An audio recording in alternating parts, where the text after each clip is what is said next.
Welcome to my presentation on phonological awareness and literacy screening, PALS 1 to 3. The Phonological Awareness Literacy Screening is a criterion reference screening, diagnostic, and progress monitoring tool.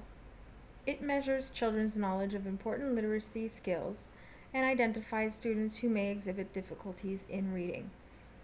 It helps guide teachers' instruction and determine the effectiveness of instruction or intervention.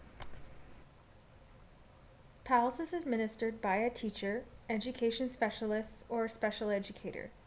It is administered in paper format and is 45 minutes in length. There is a scoring component that is completed when the testing is finished. In addition, the assessments are done in the fall and in the spring.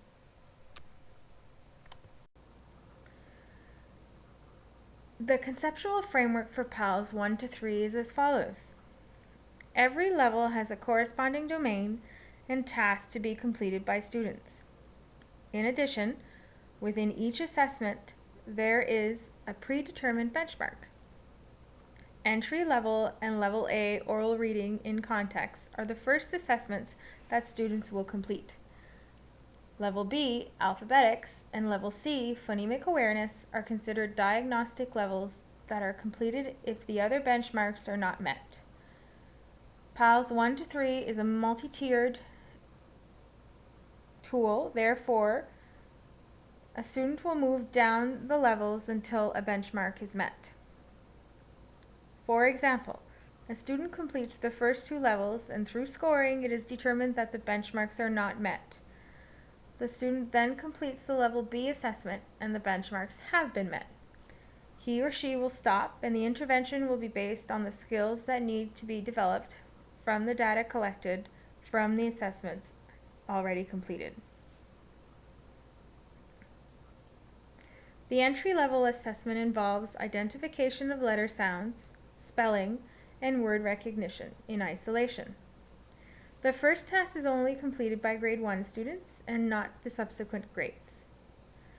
This assessment is done by all students in grade 1 and usually by students with reading difficulties in grade 2 and 3. Entry level A oral reading in context involves passage reading, fluency, timed passage reading, and comprehension. The last two are optional. Teachers may decide to include these or exclude them when evaluating students. Diagnostic Level B alphabetic tasks are alphabet recognition, letter sounds, and concept of a word. Diagnostic Level C phonemic awareness tasks are blending and sound-to-letter activities. What does the score tell us?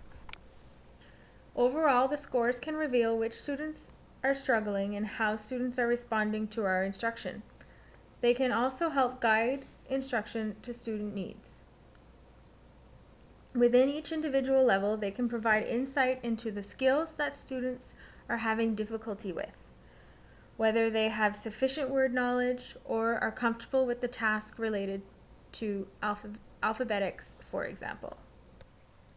This table gives us an indication of the reliability within PALS. As you can see, we have the grades, the number of years within the pilot study. We can see that there is a slight fluctuation amongst the numbers. Overall, we can determine that there is some stability and consistency amongst the scoring that would indicate that PALS is reliable as an overall resource.